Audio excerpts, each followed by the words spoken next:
Association des Nouveaux Mondes depuis 2008. Un pont entre sagesse ancienne et nouvelle science.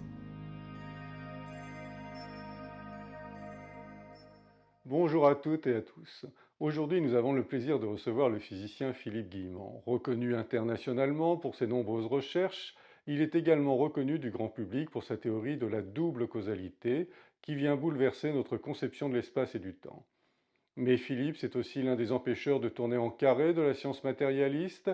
Il a décidé courageusement de faire un pont entre la science et la spiritualité. Bonjour Philippe, merci d'avoir accepté l'invitation des Nouveaux Mondes. Alors aujourd'hui, nous allons parler de ton dernier livre, Le grand virage de l'humanité. Et le thème est si la crise du coronavirus représente un grand tournant dans l'histoire de l'humanité, vers quel futur nous dirige-t-elle dorénavant? Alors peux-tu nous éclairer un peu plus? Oui, alors bon, je ne vais pas parler de toute la théorie du livre, ce serait trop long. Je vais parler quand même, je vais essayer de parler de ce que j'ai essayé de dégager comme essentiel et qui rejoint mon travail depuis 10 ans, hein. C'est l'essentiel du livre, c'est la question de l'intelligence émotionnelle qui nous a gravement manqué pendant cette crise. C'est justement la suppression littéralement de l'intelligence émotionnelle qui a conduit à toutes ces mesures absurdes qu'on a vécues et qu'on vit encore aujourd'hui. Et j'ai fait un graphique qui apparaît plusieurs fois dans le livre pour résumer ça. Il apparaît là encore, et je le remets à la fin du livre. Voilà, c'est bien pour montrer que c'est très important. C'est un graphique qui représente une courbe qui a l'air d'être une courbe de Gauss, mais c'est pas une courbe de Gauss, c'est une courbe que j'ai fait à main levée avec le crayon numérique de PowerPoint. Donc attention, c'est pas un truc, c'est pas scientifique, c'est mon point de vue C'est sur les tendances, quoi, voilà. Voilà, c'est les tendances, c'est mon point de vue sur la nécessité pour acquérir la justesse en matière de discernement, de trouver le bon équilibre entre l'intelligence du mental et l'intelligence émotionnelle. Si on n'est que dans le mental, on sombre dans le biais matérialiste, qui est typique du scientisme ou de la zététique, du scientisme ou du réductionnisme, voilà. Et si on sombre dans le biais émotionnel, si on n'est que dans l'émotionnel et qu'on ne fait pas suffisamment appel au mental, on est dans le biais que j'appelle le biais mystique. Alors c'est important de... Alors peut-être on pourrait reprendre chaque graphique un par un pour essayer de mieux comprendre, parce que donc le premier graphique, tu parles du covidisme. Donc, alors qu'est-ce Ouais. que tu entends par ce terme exactement? Ben, le covidisme, c'est le fait de... Alors, c'est le... Le covidisme, c'est le fait des scientistes. Alors, qu'est-ce que tu entends exactement aussi par le terme scientiste? Alors, le scientisme, c'est la croyance que seule la science est capable de nous conduire vers la vérité. Voilà, c'est une croyance, c'est une croyance qui est fausse tout simplement parce que pour nous conduire à la vérité, la science est obligée de poser des dogmes. Et ces dogmes sont autant parachutés que la transcendance, que l'intuition, etc. Il n'y a absolument rien qui justifie que les dogmes de la science soient vrais, et ceci d'autant plus qu'on a démontré dans les dernières décennies qu'ils étaient faux, hein. Donc on est... Ils sont vrais jusqu'à preuve du contraire. Voilà, et on les a. On a la preuve que le monde n'est pas fait de mal. Alors, j'ai l'habitude de citer 4 dogmes, enfin, dogmes au sens large, hein. Principe de base, c'est le matérialisme, la causalité, le déterminisme et le hasard. Alors, qu'est-ce que ça veut dire? Ça, c'est important de... Ça, ce sont les 4, hein, les 4 murs à l'intérieur de laquelle s'enferme le raisonnement scientifique. Le matérialisme, c'est l'idée que tout est fait d'ondes ou de matière. Onde étant entendu au sens, par exemple, l'électromagnétisme, etc. Ondes et matières qui se déplacent dans le temps. Bon, ça, on sait que c'est faux parce qu'on ne tient pas compte de l'information du vide. Le déterminisme, c'est l'idée que tout est déterminé de manière unique par les lois physiques. Bon, ben ça, on sait que c'est faux, sinon on ne serait jamais arrivé au concept du multivers, au hasard quantique sans cause, etc. La causalité, alors le hasard justement sans cause, c'est quelque chose qui provient en fait de notre méconnaissance des informations hors espace-temps ou qui viennent du futur. On sait aujourd'hui que c'est simplement des informations qui, ce qu'on appelle le hasard quantique ou le hasard qui intervient dans ce qu'on appelle le phénomène de décohérence. On n'a simplement aucune idée d'où viennent les informations correspondantes. Ça ne veut pas dire qu'on a un dieu qui joue au dé, ça peut très bien venir du futur ou hors espace-temps. Et la causalité qui est le principe le plus fort, hein, qui dit que les effets, forcément les effets suivent les causes. Voilà, j'allais dire le contraire. Alors que, en fait, on s'aperçoit aujourd'hui que les effets pourraient aussi précéder les causes. C'est ce qu'on appelle la rétrocausalité ou l'influence du futur. Il y a moult raisons de penser que on pourrait aussi avoir que la causalité fonctionne à double sens. Donc on a au moins 2 ou 3 dogmes qui sont complètement qui ont été complètement contredits par les découvertes en physique, et on a et les 4 et les autres sont tout à fait fragiles. Donc voilà.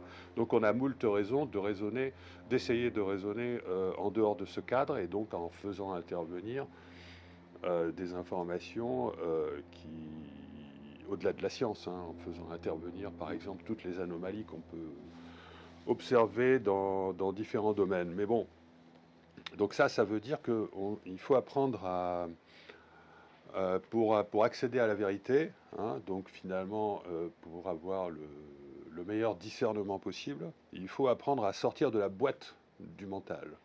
Et sortir de la boîte du mental, ça revient à sortir de la boîte de la science. Alors, j'ai parlé de... Alors, du côté du mental, on a... Alors, pour reprendre, on va reprendre le covidisme, comme ouais. ça, maintenant qu'on a eu les explications. Alors, tomber dans le covidisme, ça revient à partir du scientisme. À partir du scientisme, le scientisme, c'est qui fait intervenir la logique, l'analyse, mais aussi la rigueur, le réductionnisme et un certain dogmatisme. Bon, parce qu'on est obligé de poser des dogmes, mais voilà. Et tomber dans le covidisme, c'est carrément perdre la logique et l'analyse, et tomber non seulement dans la rigueur, le réductionnisme et le dogmatisme, mais aussi dans l'inflexibilité et l'aveuglement. Alors comment ça arrive, ça ? C'est par négation totale de l'intelligence émotionnelle du fait qu'on propage la peur. Lorsqu'on propage la peur, on propage, allez, on va dire, je vais dire ça vulgairement, on propage des vibrations émotionnelles très basses.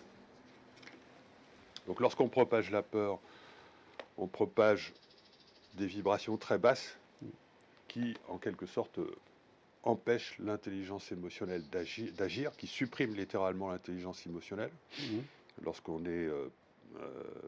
qui supprime donc l'intelligence émotionnelle, et donc qui accentue le biais matérialiste et qui nous font littéralement sombrer complètement dans le mental, et à ce moment-là, on perd carrément l'accès à la logique et l'analyse, et on tombe dans l'inflexibilité et l'aveuglement. Voilà. Enfin, bon. D'accord. Alors ensuite, tu parles de l'égarement. Alors, l'égarement. Alors, l'égarement. Oui, c'est le contraire. Ouais. Voilà. C'est-à-dire que, à l'opposé du covidisme, qui est l'excès d'intelligence mentale qui supprime l'intelligence émotionnelle, on a l'égarement qui est l'excès d'intelligence émotionnelle qui a supprimé l'intelligence du mental. Donc on est dans la foi intégrale, et on est donc à ce moment-là, on n'est même plus dans la subtilité et l'intuition qui caractérisent la spiritualité. On perd ça, tout comme au niveau du covidisme, on avait perdu l'analyse et la rigueur. On perd carrément, donc là, cette fois-ci, les pôles opposés que sont l'intuition et la transcendance. Et non seulement donc on reste dans l'ésotérisme et la religion, mais on tombe dans le sectarisme et l'illusion. Et donc ce que j'appelle égarement, c'est le regroupement de ces cinq aspects excessifs de l'émotionnel que sont la transcendance, l'ésotérisme, la religion, le sectarisme et l'illusion. Voilà. Bon, ce sont des mots, hein. J'aurais pu choisir d'autres mots, mais j'ai choisi ces mots-là. Je vais peut-être tous les répéter, comme ça ce sera plus clair. Oui, bah, comme ça, de toute façon, on fera une incrustation de Voilà. ces schémas à l'écran. Je les répète, je vais peut-être les répéter. Non, mais c'est bon. De toute façon, on va revoir, okay. On va revoir tous les autres schémas. Maintenant, le scientisme, donc. Le scientiste, c'est celui qui réintègre réintègre la logique et l'analyse dans son mode de raisonnement, dans sa pensée, mais qui reste dans le réductionnisme et le dogmatisme. D'accord ? Et le vrai scientifique, c'est celui qui, pour ne pas rester dans le réductionnisme et le dogmatisme, à la justesse en étant capable d'appréhender toute la complexité d'un phénomène. Et donc c'est là que je fais intervenir la subtilité. C'est exactement ce dont on avait besoin pendant cette crise sanitaire, c'est d'arriver à appréhender toute la complexité de la situation en ne tombant pas dans le réductionnisme, etc. Mais la peur, la propagation de la peur nous a empêché les conseils scientifiques, etc., les médias, d'appréhender toute la complexité du problème pour nous proposer des mesures qui auraient été beaucoup plus justes. Voilà. Et si on avait véritablement fait appel à l'intuition, à l'intelligence émotionnelle, donc à ce moment-là, on aurait pu en plus prendre les risques qui sont typiques de l'intelligence émotionnelle à l'œuvre et acquérir encore plus de justesse sans laisser tomber la rigueur. Et là, c'est ce que j'appelle la convergence entre science et spiritualité, c'est-à-dire qu'on a d'un côté les meilleurs aspects de la science avec les meilleurs aspects de la spiritualité. Alors au niveau de la science... on va y venir tout à l'heure. On va continuer avec l'hermétisme. Ta définition de l'hermétisme. Alors, la définition de l'hermétisme, disons, ce que j'appelle l'hermétisme, relativement à ce schéma, c'est la réunion de la subtilité, l'intuition et la transcendance avec l'ésotérisme et la religion. Voilà, mais on a déjà laissé tomber la justesse du fait qu'on a abandonné la logique, l'analyse et la rigueur. Voilà, c'est-à-dire que quand on se prive d'un cadre de raisonnement et d'analyse typique de l'hermétisme, puisque l'hermétisme s'interdit de poser ce genre de choses, eh bien on tombe dans la religion, on tombe dans l'ésotérisme. Hein. Voilà. Et la spiritualité. Oui. Et je définirais donc la spiritualité comme étant la réunion de la logique, la justesse, la subtilité, l'intuition et la transcendance. Et on ne rentre pas, contrairement à la science, dans l'analyse parce qu'on ne peut rien analyser lorsqu'on admet l'intuition et la transcendance. C'est-à-dire c'est une autre fenêtre qu'on ne peut pas forcément ou rarement exprimer par des mots, ce sont plus des sensations, des expériences. Voilà. Et donc ce qu'il faut comprendre, c'est qu'on a les armes du mental qui sont très bonnes, évidemment, mais qui sont handicapées par la nécessité de poser un cadre à l'intérieur duquel on s'enferme. Et de l'autre côté, on a les armes de la spiritualité qui sont très bonnes parce que l'intuition, elle reçoit l'intuition, comment dire, elle s'accompagne de la joie qui nous dit que c'est vrai ce qu'on ressent. D'accord? D'ailleurs, même en science, on ne peut pas se passer de l'émotion pour ressentir que quelque chose est vrai. Lorsqu'un mathématicien ou un physicien fait une trouvaille, il a la sensation, et ses collègues peuvent avoir la sensation qu'il est dans le juste parce que cette trouvaille, elle a tous les aspects de quelque chose qui est vrai, parce que c'est simple, c'est élégant, c'est beau, c'est voilà, harmonieux, et qui sont pourtant des attributs qui sont donnés par l'émotion. Hein. Voilà, donc les scientifiques sont pas pas forcément cohérents puisqu'ils admettent sans l'admettre l'information émotionnelle. Donc moi ce que je propose, c'est qu'on accepte donc de recourir à finalement ce à quoi on recourt, puisqu'on accepte que les scientifiques soient de temps en temps géniaux en étant intuitifs, mais ça n'est pas institutionnalisé. C'est-à-dire qu'on rejette systématiquement tout ce qui n'est pas clair. Pourtant, Einstein avait bien fait part de ses expériences d'intuition, de beauté dans... Voilà, oui. Voilà. Oui, et moi ce que j'aimerais, c'est qu'on comprenne que le fait de poser un cadre pour faire de la science, c'est quelque chose qui nous handicape. Et qu'aujourd'hui, il est fondamental d'en tenir compte, puisqu'on sait que ce cadre est faux en plus.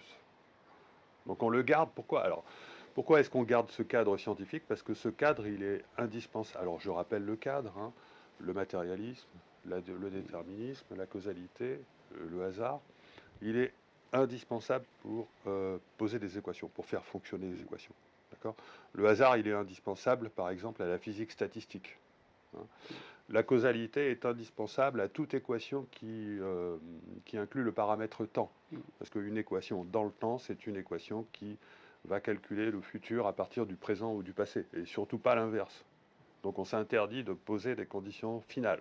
Et qu'est-ce qui se passe si tout varie là, il y a une causalité maximum du futur qui est avec le passé. Si on essaye de... Si on veut fonctionner dans un cadre élargi où le présent dépend à la fois du passé et du futur, aucune équation n'est capable de résoudre ce problème. C'est pourtant ce qu'essaye de faire la théorie de la gravité quantique à boucle, enfin, peut-être même sans le savoir. Mais aucune équation n'est capable de gérer ça. Pour gérer ça, il faut faire appel à la cybernétique, c'est-à-dire il faut faire appel au calcul numérique qui est capable de se débarrasser des dogmes. C'est-à-dire que moi, je suis capable de développer, par exemple, c'est ma spécialité, des systèmes où je peux faire évoluer une ligne temporelle pendant qu'on est en train de la parcourir. C'est-à-dire pendant qu'on est en train d'aller vers le futur, la ligne temporelle change. Et d'ailleurs, il suffit de faire appel au GPS pour se rendre compte que c'est pas compliqué, quoi, puisque le GPS fait déjà ce genre de calcul. Donc voilà, on est capable de comprendre qu'un GPS est en train de nous indiquer un futur qui peut changer, donc je ne vois pas pourquoi on ne comprendrait pas que l'équation ne permette pas de décrire ça. Il faut faire appel à des calculs plus complexes. Voilà.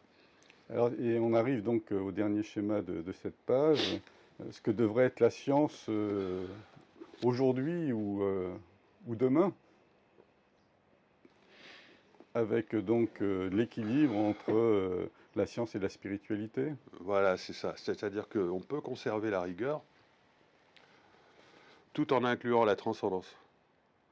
Puisque on sait aujourd'hui, d'après en mathématiques le théorème de Gödel, et en physique le fait qu'un système ne peut pas faire l'économie des informations qui proviennent de l'infiniment petit, qui sont liées à la gravité quantique. Hein.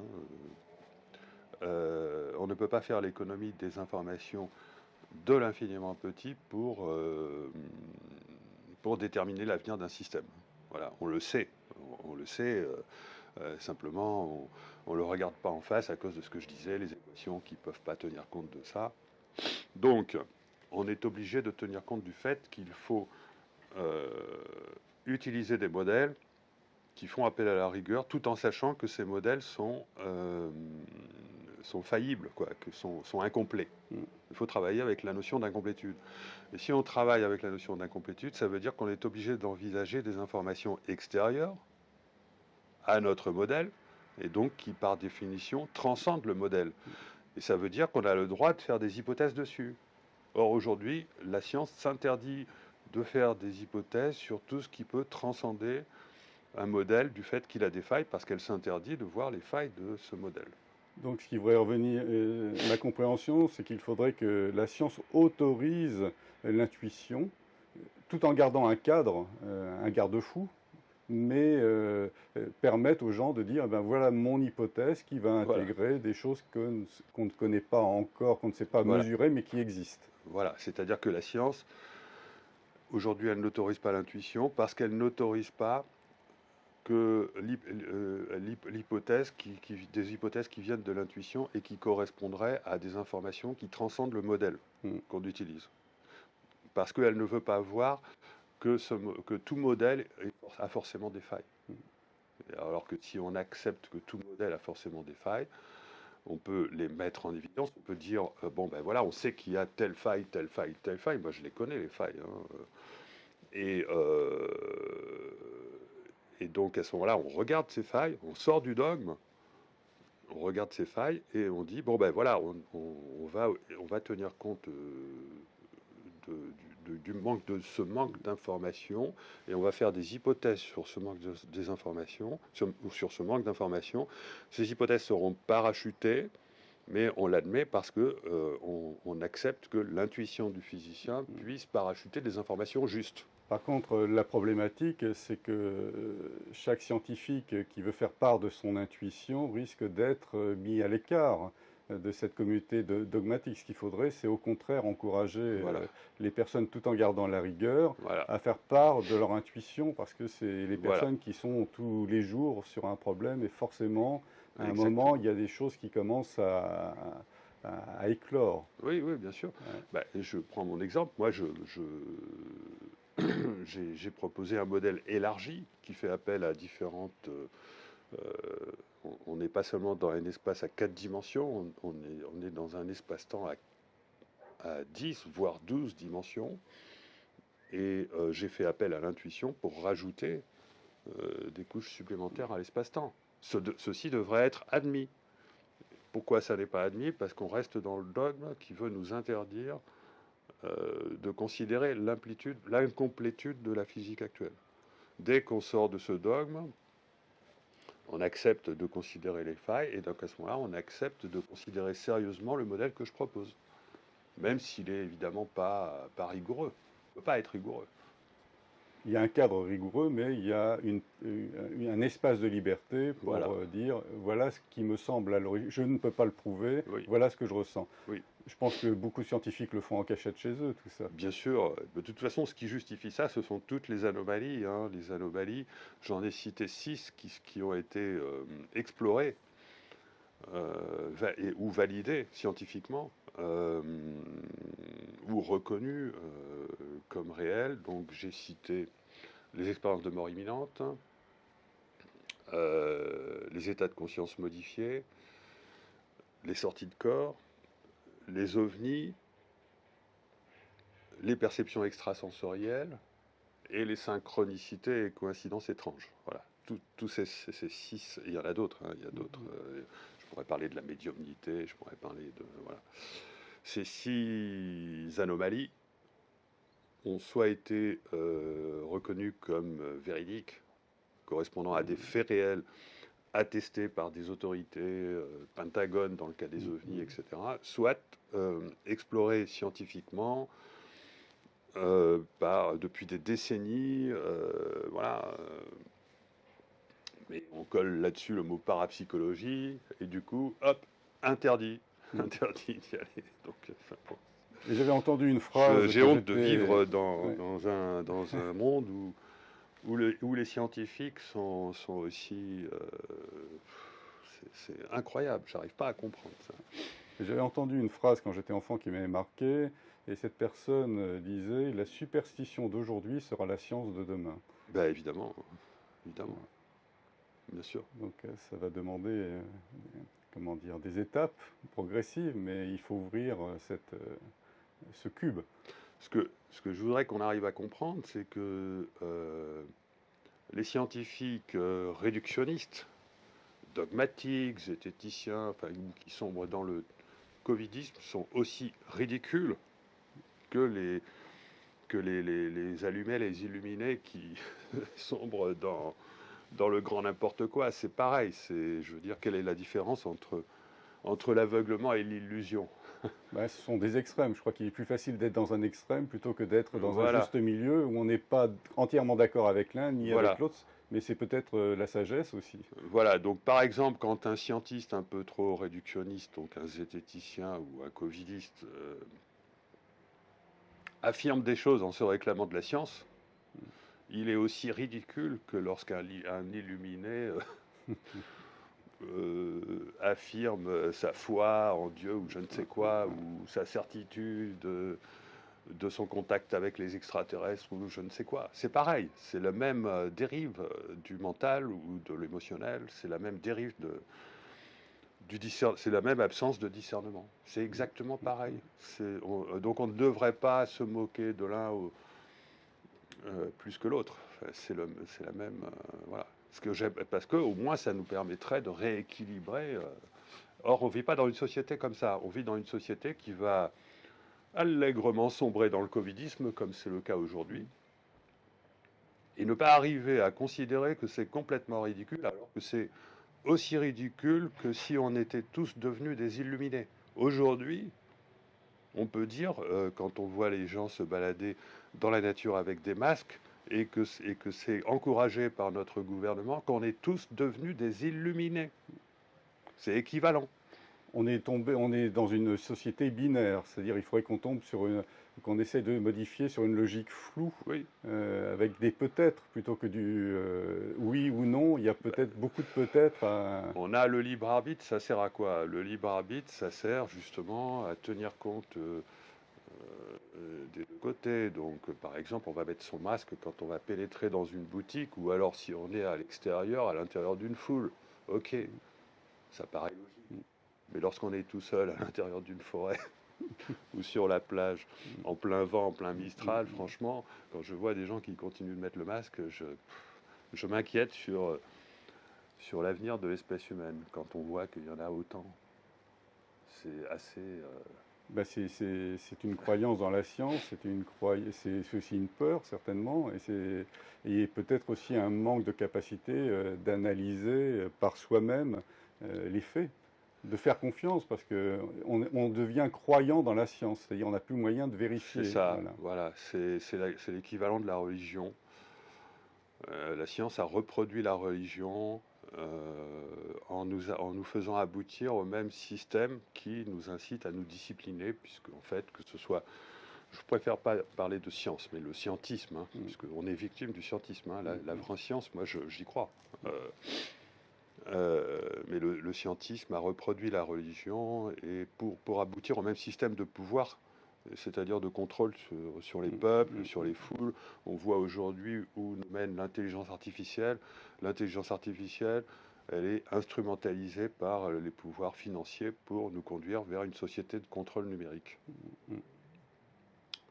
Et ça, c'est un autre aspect du livre que, bon, si je commence à en parler, ça va loin. C'est donc le risque d'aller vers le transhumanisme. Voilà. Ouais. Bon, écoute, merci Philippe de nous avoir commenté une petite partie de ton livre. Oui, c'est une petite partie. Ouais. Voilà. Et puis à bientôt. Merci encore. Merci à toi. Ciao. L'Association des Nouveaux Mondes, c'est aussi un site, des programmes d'événements, des annonces partenaires. C'est surtout un lien entre nous.